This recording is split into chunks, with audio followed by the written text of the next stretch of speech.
I believe that women do need to be there for each other. Yes. Regardless of our differences. Yes. But also to accept, and I say this in my coaching, even in situations where women come into your life for a season, when that season is over, it's okay. Right? Come on, you are preaching. You are preaching. It's okay to say, the season is over, I still love you, but my life is taking this direction. And you pick up another group of sisters. I carried a lot of guilt with that one right there. Ooh, that hit home. I just got chills. And it's like I couldn't explain it. Yeah. But it's nothing you did or nothing I did. It was no falling out. It's just we grew. Yeah. And there's nothing wrong with growth. Yeah. Right. And when you grow, rather than hanging on to people who are not going the same direction that you're going, accept that season is over. Yeah. No disrespect. Yeah. Right. Kind of thing. But value your time. Yeah. And if you don't have anything in common, why are you still there? Yeah. Every day a woman You're watching Trish Stanley TV. Hey guys, welcome to Trish Stanley TV. We have an awesome show lined up for you today. We have the woman herself here. Sue Davis-Westmoreland is here to join us. We're going to talk about business. We're going to talk about corporate America, transitioning from corporate America to whatever your next venture is. We're going to talk about a little bit about grants, but we are so excited to have Sue here on the show. I was blessed to be able to meet her through her gorgeous daughter, Crystal Hannah, and I cannot wait to share her with you. So make sure you stay tuned, especially if you are on that corporate America climb, or even if you are planning and desiring to be a leader. You do not want to miss this episode. Stay tuned. You're watching Trish Stanley TV.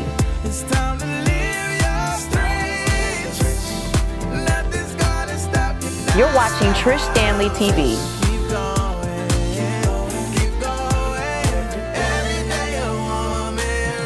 You're watching Trish Stanley TV, where the everyday woman reigns.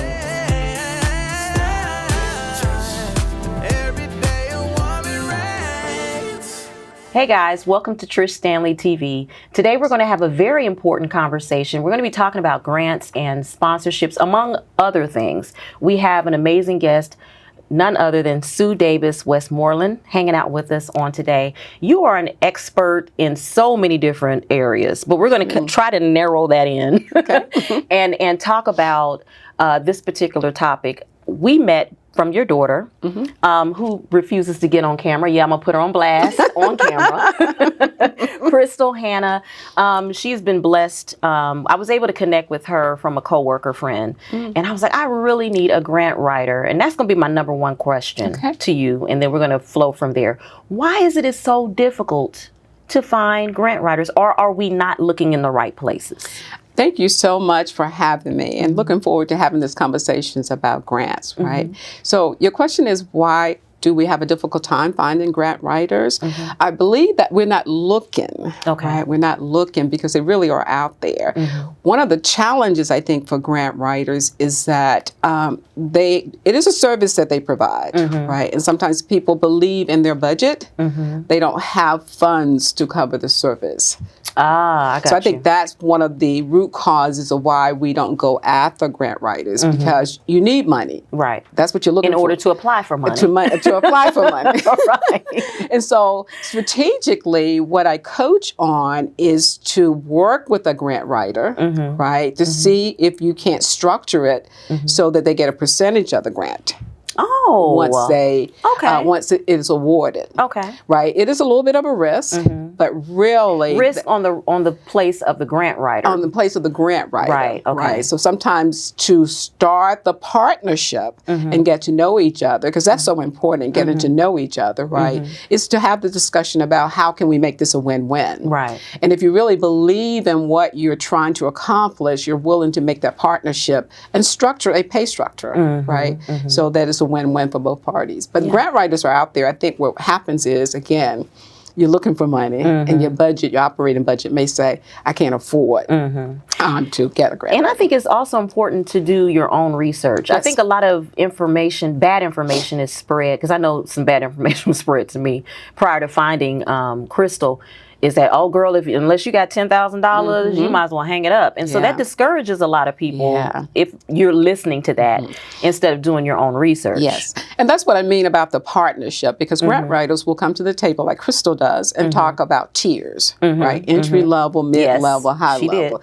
So again, getting that partnership and having the discussion. And in anything that you do, when you have a vision, it's so important to put emphasis on developing those relationships because trust comes into play. That's right. Trust comes, and that relationship is so important to developing trust. So grant writing, as you probably have already figured out, I'm figuring out. I'm learning.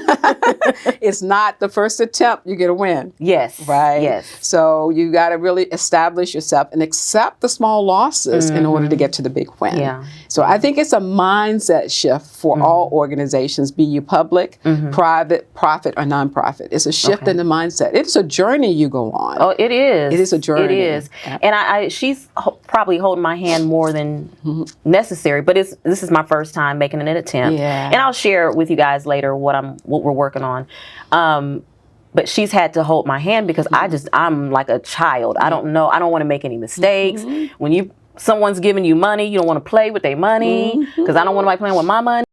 So I'm just really taking little small steps there. And she's been very beneficial from your leadership. She comes back and says all the time, I'm not doing this.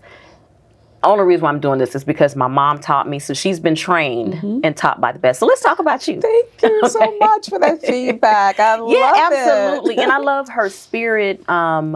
And just she's soothing, and after meeting you, I know exactly where she got. Not only does she look like you, but she sound like you. You gave her that temperament. So much. Yeah. So where did you get started? Why did you choose this particular field? Well, I started as a secretary working for IBM Corporation with a college degree back in the 70s, right?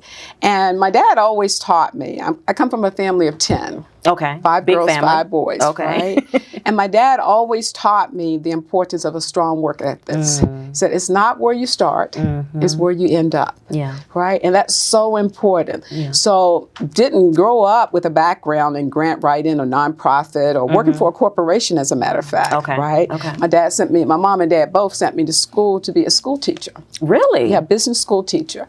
And I taught school for 1 year. At the age of 21 in high school. And I was teaching young boys who were trying to hit on me.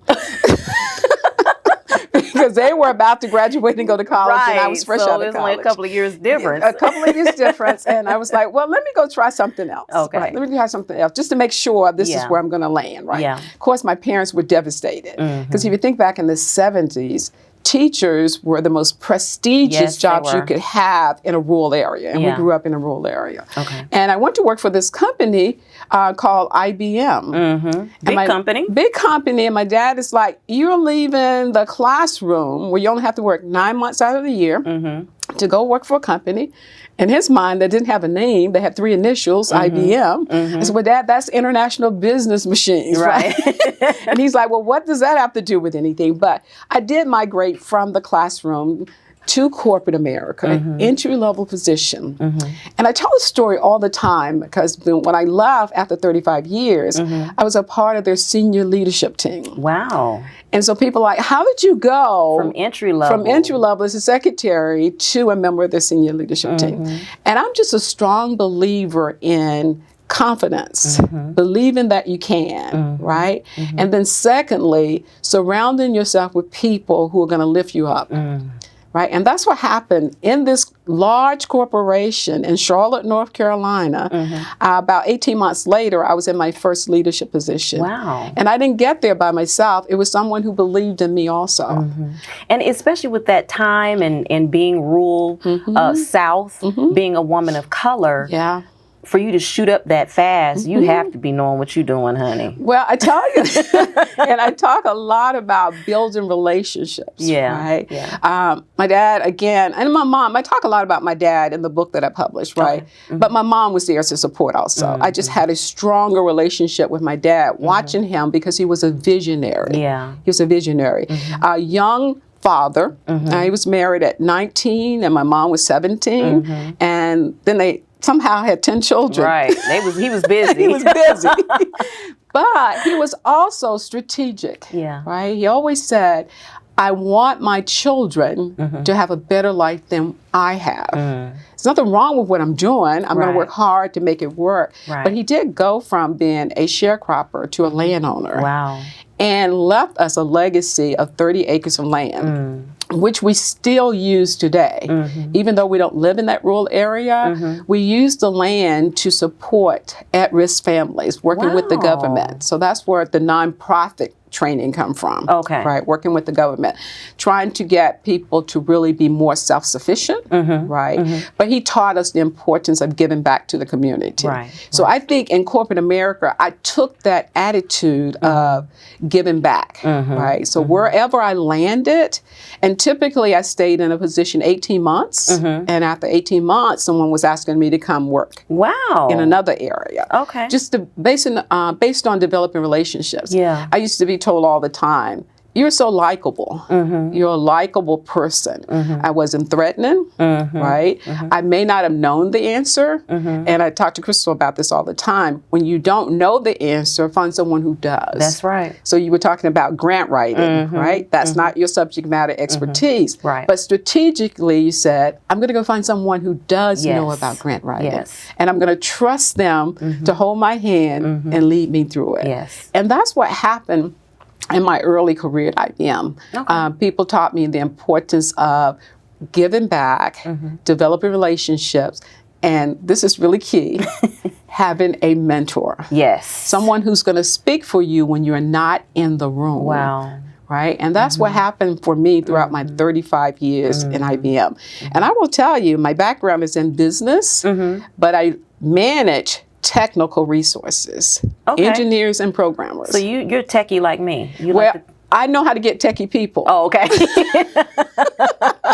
I know how to surround myself with techie people. Okay, right? cool. So I was put in positions in the 80s to really increase the morale, make people feel valued, and achieve goals. Okay. So you don't have to know how to do the job, but you do know how to strategically hire the right people. Yes. Right. And how to inspire And how to inspire them. So that has been my, if you say 35 years in uninterrupted time at IBM, is because I do focus on the people skills. Yeah. I noticed how when we came in, how you were encouraging your staff. And making them feel valued. That's what it's all about. Yeah, well, I come from corporate America as well, and I'm sitting here as you're talking. My mind is going a mile a minute because we just finished some leadership training on the job, and while I was going through the class, I was like, okay, well, this is good for here, but how can this transition into other things, other parts of what I do? Yeah. And so it's really important when you're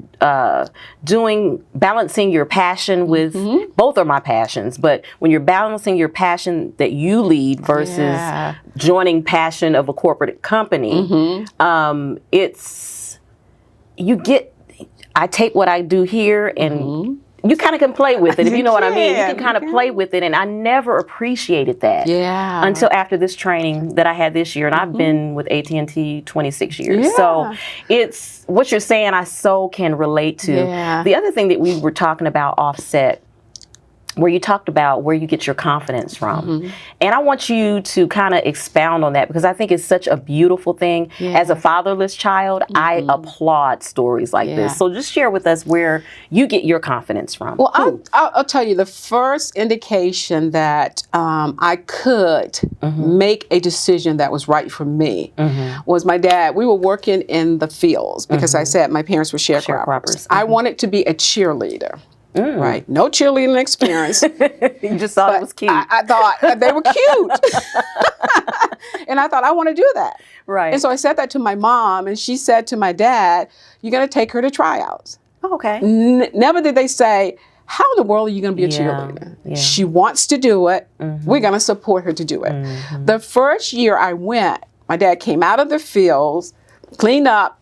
Took me up to the campus, 45 minutes away. And I walked in, and there were a room full of girls who did not look like me. And I froze. And I said, I'm not sure I want to do this. So I went back out to the truck, And my dad said to me, now you're making this decision. I believe you can do it, but the choice is yours. And so I chose not to that year. The next year, I said, I want to be a cheerleader. And he said to me, okay, I'm going to take you a second time, but I'm hoping that you're going to make the right choice. And I walked in and decided that I could do this, just based on my dad saying to me, I believe that you can do this. And my mom saying she wants to go, take her again. Not only did I become a cheerleader that year, but it was during the 70s, equal opportunity. We had about 14 or 15 girls, and in the schools, integrated schools, we had to pick one white and one black. Wow. And my first year, I became captain of the cheerleader sport. Cool. Right.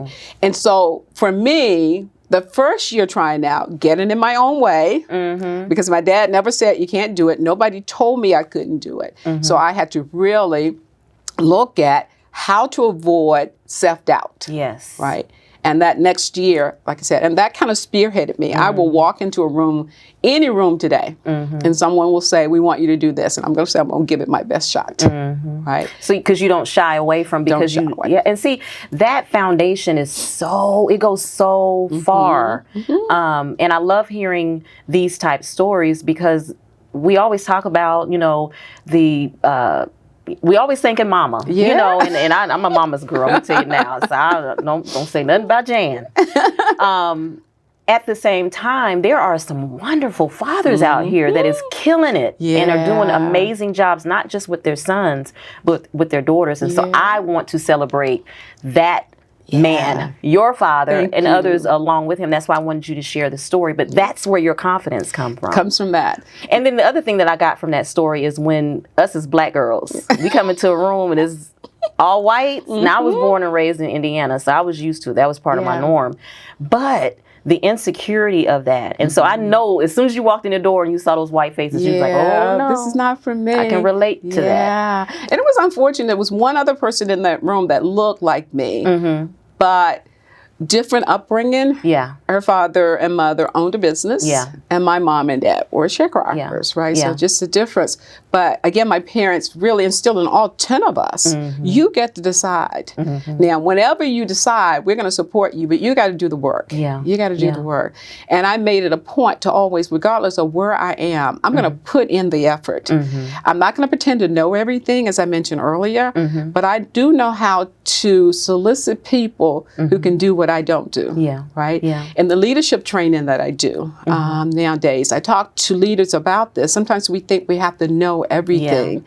And that can be a stressor, right? When you are very honest and authentic, being vulnerable to say, I don't know. But that's why I brought you. This is why I hired you, right? And Crystal was a big support to me when I left IBM after 35 years and decided to start a consulting firm. Now pause right there, because I want to find out. We, one of very good friend and producer of this show, Carlotta, it's creative, corporate to creative, that journey. She loves to capture those stories and those in that journey. What was doing 35 years, because I'm on your tail and I'm ready to I'm ready to go, because I'm ready to start the next chapter. What was that transition from going from corporate, and I say creative because you are free to be creative in the industry that you've chosen. What was that transition like? Well, you know, at 35 years, and I kept telling the group that I was working with, you know, I'm vested. I can retire if I choose to. And then the opportunity presented myself. It was like a path in the road, that crossroad, right? And they wanted me to uproot and move again. And I decided I didn't want to move. And so if I didn't move, then it would be my decision to leave. Right. And I made that choice to leave. And people to this day will say to me, because it's been 10 years now, and they will say, you left a job that was giving you a check every other week to no job. I said, yes, I did. But here's the thing I coach on. I was successful in high school. I was successful in college. I was successful in the classroom. I was successful at IBM. That was me. It wasn't any of those environments. That was me. So you have what it takes. So Yeah. whatever I choose to do, I'm going to give it my all. Strong work ethics, right? Integrity, being my honest, authentic self. What you see is what you're going to get. Yeah. Right. So I decided to venture out, to start It's that confidence. again. And people ask me all the time, but you don't have any clients. I'm going to get some clients. Right. Because I'm going to work hard to do that. Yeah. So it was just really the confidence, right, to be able to do that. And I also talk about this, the relationships, right, and winning clients, going in and taking a chance with me and developing those relationships. But I can go in, never done sales. I hate sales. But I can talk about what I can deliver. Yeah. And I'm okay with you holding me accountable if I don't. I welcome feedback. Okay. Because feedback is how we grow. Yeah. If you don't tell me what I didn't do right, I don't know how to adjust it. So love languages, I'm not sure if you're familiar with Love Language by Chapman. Yes. He talks a lot about acts of service, words of affirmation, gifts, physical touch, and quality time. Yes. My love language is words of affirmation. Me too, I think. Yeah. I love giving words of affirmation. I love receiving them. Okay. Crystal will tell you, you have to affirm me. If you affirm me, then I'm going to work even harder. Wow. It's amazing. Yeah. And then secondary for me is acts of service. I do believe in giving back. Yeah. And so that's the nonprofit in me, and volunteering in the community, etc. That's what drives me. So even though I don't technically have to continue to work, but I believe it's important to stay mobile. Yes. And share the gifts that I've been blessed with. Yeah. And so my volunteering is really about giving back to the community. And as a result of that, people actually want to pay me. And I say, I'm sure that's welcome. And I'm not going to say no. Right? But I did start the consulting firm hoping to make a whole lot of money. It was just something to do since I had been working for 35 years. Right. More than 35, but working for and that you were period of time. young. And You I had was to have been young. When, Yeah. So it's like, why not just go out and do it? So the name of your, now is this the name of your organization, Grace Under Pressure? Okay, so I always ask this question to everyone who comes on the show. Just like you named Crystal, that's one of your babies. Yeah. Why Grace Under Pressure? Well, in corporate America, because of the skills that I have, the confidence, communication, willing to take risks, being a visionary, my technical team didn't like dealing with irate customers, right? And we all have irate customers, right? Yeah. And so I had the abilities to go in and get the customer to yes. Okay. Right. It may have been a yes, we're not going to work together. But they're going to say yes. But they're going to say yes. So my team members, the technical people that I led, called me Grace Under Pressure. Oh, wow. So they would say, they're not satisfied with what we delivered. So we need you to go in and calm the waters. So my commitment, that partnership with my employees. And by the way, I always view my employees as my clients. Okay. Because I can't get my work done without them. Okay. Right. So That's they are smart. so important. That's a smart way to look at it. And so I would go in and basically using my assertive skills, I would say things like, what is it we need to do differently to get you satisfied? And then I would go silent to hear them. And they would say some mean things. Wow. Right? They would say things like, well, your team is incompetent. Well, here's the thing. I know my team is not incompetent. Otherwise, they wouldn't be working for me. Right. So I don't internalize it. All right. So I coined the phrase called Q-tip. Quit taking it personal. I'm going to steal that one. Because it's not personal. Yeah. Right? And as long as they are talking about a solution throughout that dialogue, I'm okay. And so what I would play back, rather than argue the point about the competency of my team, is, so I hear you say, if we were to, whatever the solution they recommended, I would play that back to them. Yeah. So if we did that, you would be okay. Well, you have my commitment. We're going to do that. And then I would go and share it with my team.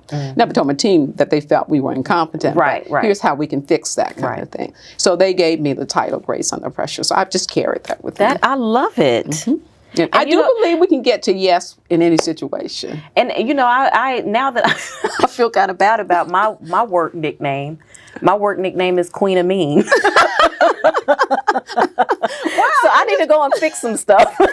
But you're just passionate about what you do. I'm very passionate, and I am very authentic. The Trish you see sitting here on the stage, is Trish you see on the conference calls, Trish you see sitting at my desk, AT&T, the whole nine. So, and it may come across mean, but it's authentic. I can't lie to you. I can't puff it up and make it cute for you. I truly believe the more authentic we are, being comfortable with our vulnerability, the stronger the relationship becomes. And I think what happens is being vulnerable is viewed as something that's weak. Yeah. When really vulnerability is a power skill. Yeah. And so when you are really honest and vulnerable with people, like I would tell my technical people all the time, I can't do your job. Right. And newsflash, I really don't want to do your job. Yeah. But I'm going to hold you accountable. Right. Right, for doing that job. I'm here to help you. Yeah. And so there was never an issue of Sue doesn't know how to do my job because they already knew I couldn't do their job. And I was okay with that. Right. Perfectly fine. And we always achieved our goals. Right. So I would say Queen of Mean is really, I'm passionate. Yes. And I do believe learning from my parents how to take a negative and turn it into a positive. Because those same people trust me. Oh, now, they trust me on the job and even in personal things, with personal things. They do trust me. I will say that. But it was funny hearing your work name and mine is totally different. You also use a model called 𝐕𝐢𝐝 leadership. And you kind of shared that a little bit, but I had never heard of the term. What does that term mean? And what is that model? And you may have explained some of that already. No problem. So Krista actually coined that for me. So it's grace under pressure. GUP would be grace under pressure. Okay, I'm sorry. Yep. And that's just a model that says that really lead with grace. So sometimes I coach leaders, and they believe they have to be very direct, aggressive, etc. Most effective leaders are more assertive than aggressive. Right. And there's a big difference between the two. What's the difference? So now you will. Because this is probably going to help me. Well, I think that we as females, even though we're being assertive, because we have the confidence, right? Sometimes put in the aggressive, right? But the difference between the two is assertive does more listening than they do speaking. More listening. So they ask more questions, right? And they use terms like I and we versus you. So the biggest difference is an aggressive person says you all the time. You need to. An assertive person says we need to. So that's the difference between the two. And like I said, unfortunately, as females, be we white or people of color, if we are really assertive, people put us in the category of aggressive. And I coach women on being very honest and authentic about, I'm going to be assertive in my message I deliver to you. So I front end it. I'm going to be assertive. You may perceive it as being aggressive, but I'm really being assertive because we're in a partnership here. So I truly believe teach people how to treat you. I should have been connected with you about 15 years ago. Seriously, because I know we're talking about grants today, but we kind of went off of that. But I think you are such an asset for those of us who are in corporate America, because we only lead with what we know what to lead with. I feel I have a level of grace because my mother was she is very graceful. And so she passed that on down to me, but every woman doesn't have that. And there's a way we can take our knowledge, because we are slamming every industry as Black women. There's an approach, like you have that grace, you have that leadership and mentorship that we should want. Is that what you're doing? Like, would you be willing to mentor some of us who are in corporate America so that we can switch up the stigmas that we have? Because we do have, I have a stigma of being very upfront. I have a coworker friend who is very ain't got no grace, but she's right. She's all and very knowledgeable, but the approach isn't always there. Speak to us, and how is your organization in a position where you can help us? So I love that reference, right? And when I do have leaders come to me who Maybe a little less graceful in their approach. We do talk about the approach, right? The wording. Get the same results using a different kind of words, right? And I hear them say things like, "Oh, that's a different way of saying it." Right. The focus should be on the end result. What are you trying to accomplish? What is it the old people used to tell us? You catch more flies with honey than with buttermilk, right? So all in their approach. And I have a girlfriend, and our relationship has been in place for about 30 years, and our approaches are different, right? But she was very technical in the company that we worked for, and I was non-technical. Okay. But our careers took different paths. Right? All in their approach, and we talk about that today. So it's just, again, if you're not getting what you need, using the approach that you're using, try something different. So now, Becoming a Servant Leader Against the Odds, that is your book. Yes. First of all, where is it available, and what inspired it? I'm jealous of all authors, because I believe, and I've been saying this for 10 years on this show, I got a book in me. It just ain't came out yet. I'm glad you said that, because I think everybody has a story to tell. Yes. And it's just a matter of sitting there and putting pen to paper. So this was a tribute to my mom and dad. Oh, good. Right. So during the pandemic, after about 2 or 3 weeks of ODing on Netflix, I said, there's a better way for me to use my time. That's smart. Right. So publishing a book had been on my goals list for years. And every year, it would get put back on the list, but I was not taking any steps to make it happen. I said, this is the year. So, of course, we have self-doubt again. And what I've learned with self-doubt is get out of your own way. Get out of your own way. So I decided to partner with someone who was a technical writer. Okay. And I was going to ask you that. So I have a fellow facilitator, a leadership facilitator who does business writing. Okay. And so she also works with interested authors to write books. And so tribute to my mom and dad, who both were servant leaders, raising 10 children, and all of us have some servant leader components in what we do in our lives. And people always underestimated us, primarily because we didn't have a lot of money. We lived in rural North Carolina. And so we always surprised them. Right. Like, this is who I am. This is who we are. Right. Out of 10 children, we all went away to college and became successful in our own rights, right? Your definition of success. And so that's what my book is dedicated to my parents. And Against the Odds is when you have that self-confidence, you can get out of your own way and become successful. So that was the driver. I will be getting that book. Is it an ebook? Is it a hard copy? You did ask me about that. So it is on Amazon.com. And it's hard copy. Or you can download it to your Kindle. I was just talking to Krista on my way over here. I'm about to venture out and making it an audio. Good. Yes. Good. I thought, because you said it's on Amazon, right? They don't normally just make your book an ebook. I ain't an author yet, but I'm gonna get there. When I get there, you can train me. Everybody has a story. I think we just really sit down and tell that story.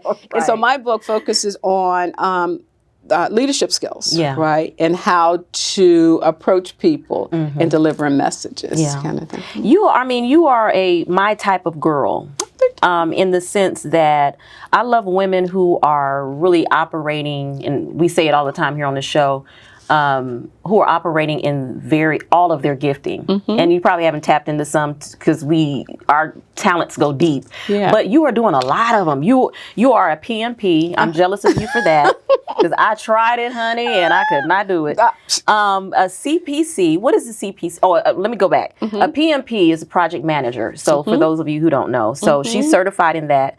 You're also a CPC. What is that? Certified professional coach.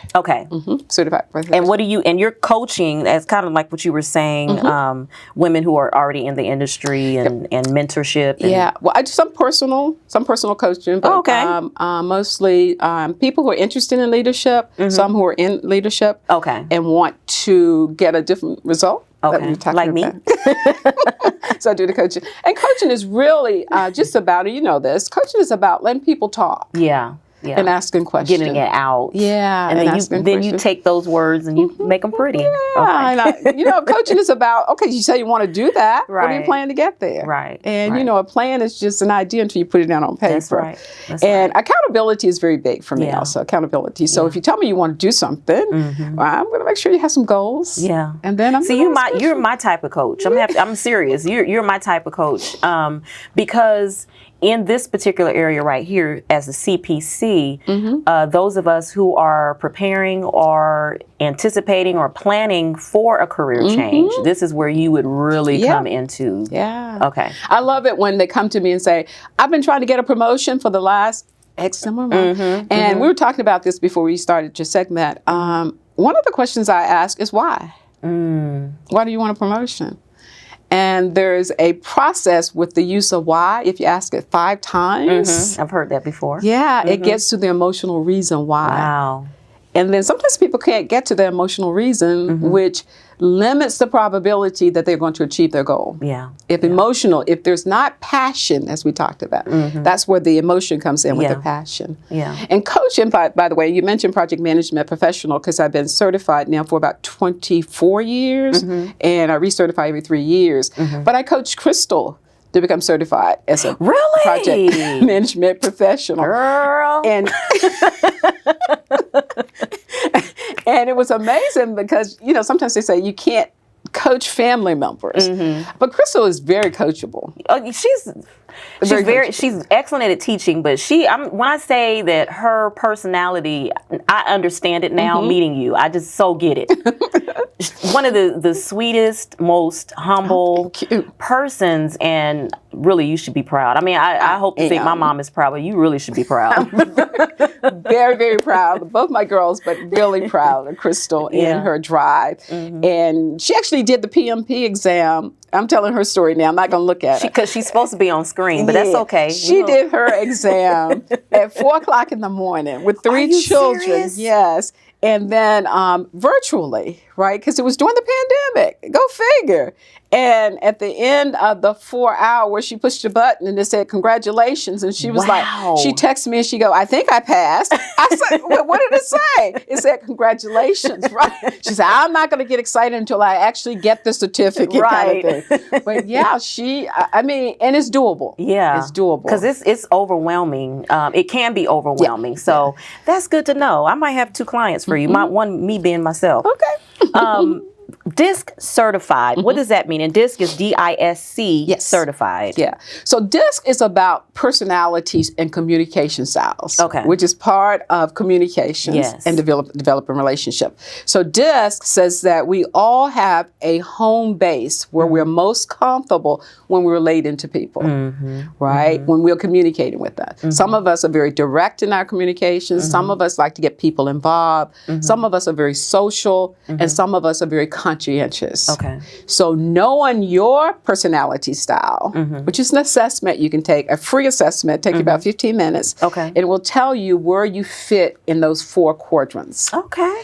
And once you know your personality style and what it means, then you can figure out the personality style of the people around you. Yeah. And now you know how to approach them. So if someone communicates different than you, don't you want to communicate so they can hear you? Yes. Because if you are still... Marriages need that. Oh my goodness! I wish I'd known this early on. Yes. Coach, you could be a marital coach on communication. On communication, which is 90% of our time in the work environment. Yes. Communications. Yes. So I do so much DISC training, and people are like, oh my God, I can use this at home. Absolutely. I can use this in a work environment to develop stronger working relationships. Yeah. So if I'm communicating, I'm a strong I. And I's are visionaries, right? And that's why they surround themselves with people, right? To get them involved. But I'm not going to hire people who have the same personality or communication style that I have. Right. Why wouldn't I bring someone who's different than I am and value and appreciate their differences kind of thing? Yeah. So that's what DISC is all about. Yeah. DISC. I love it. And then we have you in 2011. Yes. You are global directory of 𝐤𝐢𝐝 who. So you're the who's who, ma'am. Congratulations, first of all. But what led you to that award? Well, actually, IBM, each year, if you achieve all your goals, customer sat, technical goals, high morale, they would recognize you as being able to lead a successful team. Okay. And so I pulled my information together and documented it and submitted it to Who's Who, Global Who's Who, Global Who's Who, and got selected 3 years in a row. Congratulations for that. I know, guys, I know we said we were going to talk about grants, but if you want to know about grants, you're going to have to hit her and Crystal up, because we didn't necessarily touch on that, but we hit on so much more, so many other different things. You also have Getting to Yes, LLC. Explain that, and then I just want you to talk about your love for your sorority. I just want you to touch there for a minute before we sign off, and then I want you to encourage women who look like us who are in corporate America and how your services can be assistance. So I know that was a lot. Yes. First, Getting to Yes, LLC. Yes. And then I'll direct you from there. Yeah, so when I started my business in 2005, I decided to incorporate. Okay. And so LLC is an incorporated company.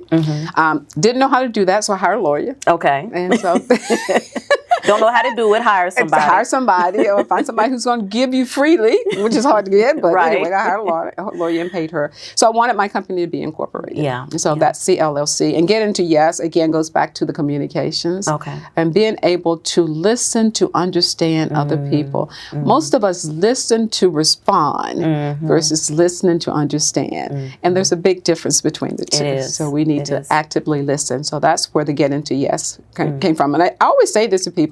I believe if you have an honest, authentic conversation with anyone, whether they agree with you or not, you can get to yes. And that yes may be, this is not a good partnership. Yeah. And we both agree to it. Yeah. Right, kind of thing. And that's a yes. And that's a yes for me. That's a yes. That's a great way to look at it. It's a new way of looking at it, because I suffer with no. I have a problem giving a no, but I suffer with receiving no's.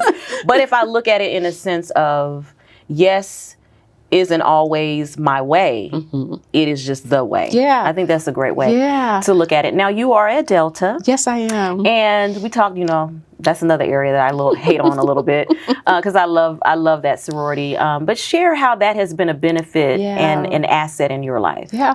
Delta Sigma Theta. Delta Sigma Theta is a lifetime commitment. I love to tell myself that. And the reason I joined this national organization is because one of my love languages is acts of service. So Delta Sigma Theta. A lot of service. It's a service organization. It also does sisterhood and scholarship. But my primary focus, if you have to prioritize them, will be service. And I believe through service, you can get the sisterhood. Yes, and then the scholarships come into play, kind of thing. So I joined in 1994. Okay. So 30 years in the sorority, chartered member of Gwinnett County Alumni Chapter, Delta Sigma Theta, and enjoy it. Now I live in Hall County. Okay. So I'm a member of the Hall County Alumni Chapter, and we focus a lot on service to the community. A lot of programs we do. You're familiar with cotillions? Yes. So we do cotillions as part of scholarship. Yeah. Okay. Yes, okay, I didn't know that. Scholarship. So I thoroughly enjoy Delta Sigma Theta. And if you do have a service attitude, it would be a great organization to be a part of. And I mentioned earlier that my daughter, Crystal, is a legacy. Yes. So she is a legacy soror. That's awesome. I love it. And initially, I was attracted to the sorority for the sisterhood. I am an advocate believer. I cannot stand when us women say, I don't do women. And y'all know on here, I say it a lot. I cannot stand it. And it could be partly because I was raised with three sisters. And so my mother was like, oh no, you guys are not about to fall out. You have your disagreements, but if we ever fought, she whooped the whole house. Because she said, you stood there and watched them fight, you getting your butt whooped. You two fighting, you really getting y'all butt whooped. She would not allow us to fight each other. And so I guess that's why my approach is what it is. But I've always seen your sorority as one of sisterhood, but I never even thought about it. I have several friends who are Deltas, but service is very high up on that. I think really that is the foundation if we focus more on the service. Because as I said, if you're serving the community, you develop those relationships, which is sisterhood. And through that service, now we can bring in the scholarships to support the younger generation coming forward. I grew up with 4 sisters. Okay. And to this day, for those who are still living, we have a relationship. Yes. As a matter of fact, 6 o'clock in the morning when we walk, we're on the phone. They live in D.C. Oh, I love that. And we're on the phone talking to each other as we're walking. I love that. So again, sisterhood was in my household growing up. Yes. And even though we have a large organization as sororities, you can find a group of women that you really can connect with. Not saying that you would connect with all 110 or whatever the number is. Exactly. But you find a group that you can connect with through service and really that sisterhood. I believe that women do need to be there for each other. Yes. Regardless of our differences. Yes. But also to accept, and I say this in my coaching, even in situations where women come into your life for a season, when that season is over, it's okay. Right? Come on, you are preaching. You are preaching. It's okay to say, the season is over, I still love you, but my life is taking this direction. And you pick up another group of sisters. I carried a lot of guilt with that one right there. Ooh, that hit home. I just got chills. And it's like I couldn't explain it. Yeah. But it's nothing you did or nothing I did. It was no falling out. It's just we grew. Yeah. And there's nothing wrong with growth. Yeah. Right? Yeah. And when you grow, rather than hanging on to people who are not going the same direction that you're going, accept that season is over. Yeah. No disrespect, Yeah. right? Kind of thing, but value your time. Yeah. And if you don't have anything in common, why are you still there? Yeah. Right? It may be time to pick up another group. But sisterhood is very important. Yeah. You know, I'll just close with this. I would not be able to survive, first of all, without my children, Right. who are 2 girls, right? But also with my friends, right? And we're different. We're different in our personalities, different way we communicate, what we're looking for out of life, but we do need to have each other. And if there's something that's really bothering you, going back to the importance of being vulnerable. Yes. And having an honest, authentic conversation and grow from it. Yeah. Remember, and I'll leave you with this, remember, try to Q-tip it. Whatever's going on, quit taking it personal. Yes. Take a look at how I can approach it differently and see if you can't get a different result. Oh my God. Thank you so much. You're welcome. I don't know about y'all, but I got so much meat from this interview. I thank you so much for hanging out. Crystal, I guess I won't be mad at you for too long. But she is, as you can tell, she is a great example. Follow her on social media. Go and reach out to her. Connect with her. I know I am. And y'all know I don't just be on here saying stuff. I do what I say. I'm definitely going to be reaching out to her. But thank you so much for hanging out with us on today. And you already left us with words of wisdom. Thank you. But just know that you are a continued blessing. And I'm going to be a mentee starting Monday. I welcome the opportunity to hang out with you. And thank you so much for having me. It has been a pleasure. It really has. All right, guys, we will be right back. Hi guys, it's Dr. Cassandra Parks-Evans here with your tip of the day. And we're talking about all things health, as far as mental health, physical health, and emotional health. You know, as we get into our age, I know I'm a woman of a certain age myself, we have to make sure that we monitor all of those things, especially if we're going through menopause or perimenopausal. We have a tendency of kind of glancing over our health in all forms of fashions because we have life, we have family. So we have to make sure that we're on point on all times with us because we can't pour from an empty cup, right? So we want to make sure that we take these 3 things and ask ourselves some questions. Physically, how are we feeling physically? Are we real tired all the time? Are we having headaches? Are we stressed? What is going on with our health? Are we eating right? So we want to make sure that we take charge of that.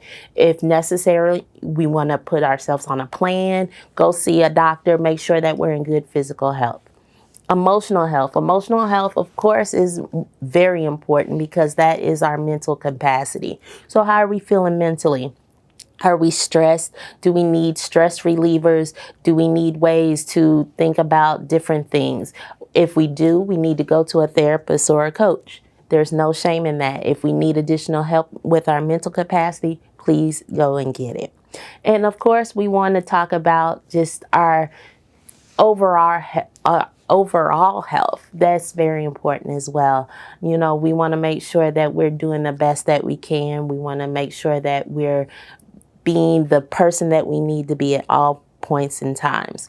So with all of those, how are we doing with our mental health, our physical health, and our emotional health? So we want to make sure we are talking, we're sharing, and we're loving on ourselves as well. If we need help, go get help that we need, and make sure that we are the best person that we can be. Follow me on all social media on Let's Learn Love. And until then, I'm Dr. Saying. Every day a woman reigns. You're watching Trish Stanley TV, where the everyday woman reigns. Every day a woman reigns. Thank you guys for joining us on this episode of Style with Trish. I'm not sure if you were blessed by the same message and walked away that I was, but I took so many good nuggets from this conversation. One of the things that we here on the set really going to take away with us is her Q-tip theory. And I'm going to use that everywhere I go. And we have to stop. We have to stop taking everything personal when we are communicating and when we are moving and weaving our way through life. And I love that concept that she shared with us. Here's her book. It is titled Becoming a Servant Leader. As she shared, it's available on Amazon. It's going to be a good read. It's a good read, and it's good not just for business. It's good, as we shared, for personal relationships. How can we lead? How can we serve and support one another? So make sure you check out Sue's book, Becoming a Servant Leader, on Amazon. I got my signed copy. You guys get you a copy as well. As always, thank you for joining us, and be sure to check us out on the next episode of Trish Stanley TV. But as always, love isn't love until you give it away. So give some love away today. See you guys next time.